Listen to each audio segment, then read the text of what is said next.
Jesus turns water into wine.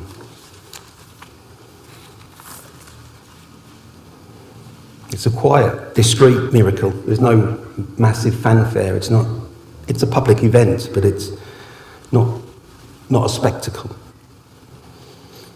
And in many ways it's described by many people as the greatest miracle of Jesus. And we'll go on to that in a while.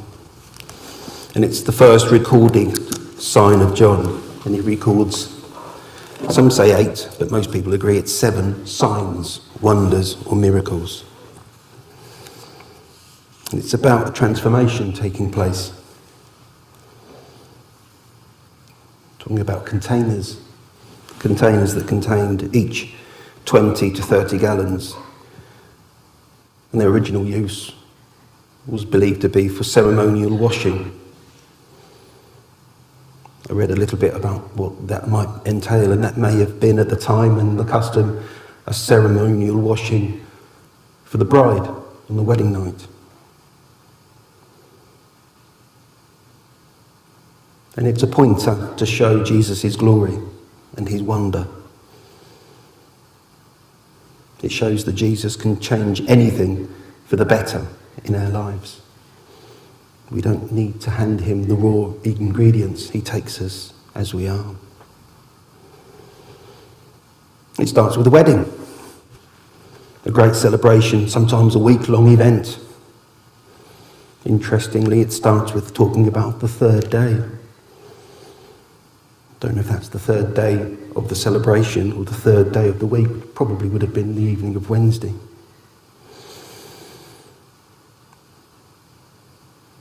It talks about Jesus and how he is responsive to our cries for help and responsive to our obedience. I love the way it also indicates that we have a social God, not a God who's a hermit, a remote, not a remote God. And he is responsive to our pleas, to our cries for help. Mainly before COVID, I used to love going to the theatre. I used to love musicals. My daughter's carried on that tradition, and she loves going to musicals with her friends from work, and she works in a nursery. One of the most recent musicals she saw was Mrs. Doubtfire. And she absolutely loved it.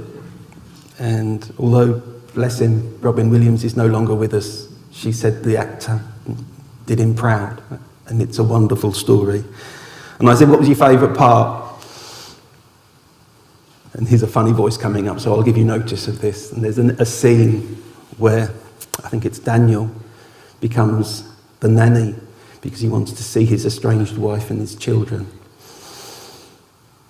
And he hears their cry for help. And he shouts out, "Help is on the way, dear! Help is on the way!" And Jesus is indeed on his way. And having just embarrassed myself totally on the live stream for perpetuity, we think about this scene of social embarrassment unfolding. Mary, Jesus, you never guess what, they've just run out of wine, they're embarrassing. And this scene of social embarrassment unfolds. And in the culture of the time, guests could take it as far, if they so wished, to take legal action against the hosts if they found that the hospitality was not sufficient or adequate. Serious stuff. And Cana had about 60 or 70 people living there. It's about 6 miles from Nazareth. Everyone knew everyone else. And we have a culture of shame, of embarrassment. And Mary sees and is totally aware of the acute embarrassment of the hosts. And perhaps looking back from our perspective, we can understand why she has a heightened sensitivity to being an outcast, to social embarrassment. But she knows Jesus is this special person. The virgin birth, no doubt, is a hint to Mary that this person is no normal child. no usual child. So in this unfolding scene, when there's an unforgiving system in place of honour and shame and embarrassment, Mary asks for help. Mary tells Jesus the situation, warts and all. There is no more wine. And it does lead some very learned scholars, much more learned than I am, to postulate why Mary got so involved so quickly. Is she an honoured guest? Is she, for some reason, helping the host? One of the commentaries I read goes as far as saying, is there a family connection here? In a village of 60, why is Jesus and possibly 5 or 6 of his disciples and his mother invited as guests of honour to this wedding? Could it be the wedding of Jesus' brother James? That's something for us to think about and to study in our own time. That's not the important issue here. Perhaps what is important is that Jesus at first glance appears, let's be honest, shrugs his shoulders. He appears disinterested. What part do I play? What on earth has this got to do with me? It's none of my business. He seems to disassociate himself. And that's an easier word to write than it is to say. He disassociates himself from the current situation. His response and answers don't seem to fit the issue at hand. Very strained. His answer doesn't seem to fit the narrative at all. And in this harsh, terse response from Jesus, we understand Mary's point of view. And we also understand Jesus' point of view. Perhaps he's saying, after 30 years of relative obscurity, you want me to break cover now, like this, here, in these circumstances? And perhaps Mary had done everything she possibly could to avoid talking to Jesus. Why bother God? After all, there are so many larger and more pressing things on everyone's minds. Money, food, relationships. No, Jesus is telling Mary that he's got to concentrate on his main mission. Jesus only takes orders from his Father. And Mary, showing the understanding of a mother's love, totally and utterly ignores Jesus' protests. And here's the line for me. Mary says, do whatever Jesus tells you to do. And Jesus does indeed care for all of us. And if it's your business, and if it's your life, he's involved in your life. He has a relationship with you at all times. And it is his business. Jesus is not an uninvolved, uninvited spectator, I hope, in your life. And Jesus begins to give instructions. Having been invited, being assured of obedience, he takes charge. And the jars or the containers, made of clay, not stone.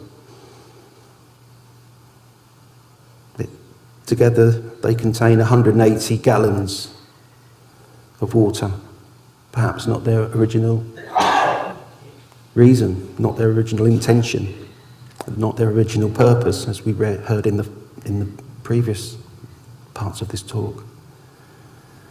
But Jesus wants these things filled to the brim, not a quarter full, not half full.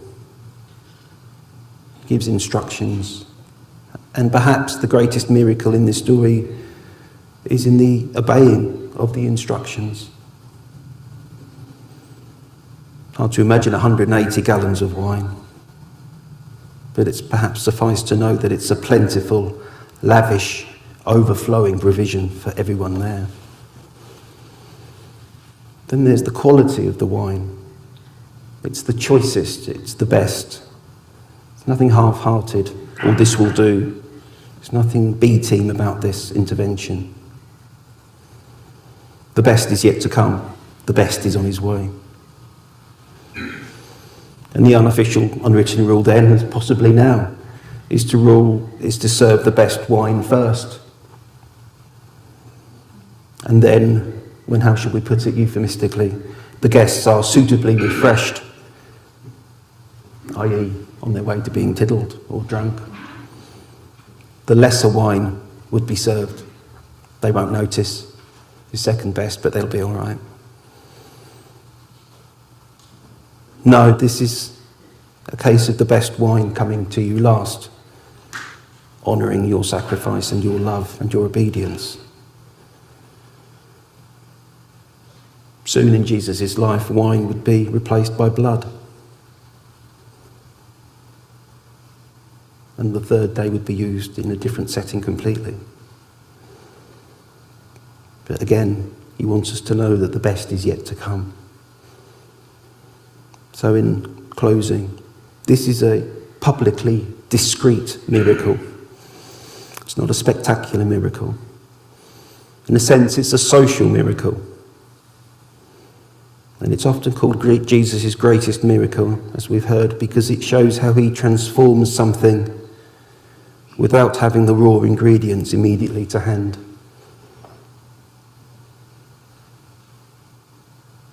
You don't need to be qualified or have everything you need and just need to rearrange things.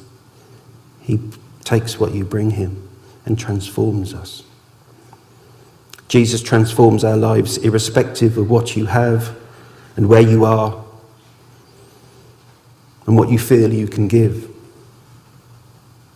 So I hope you as well, can bring ourselves to God this week. And as we all ask him the same question from this reading, God, what do you want to turn me into? Amen.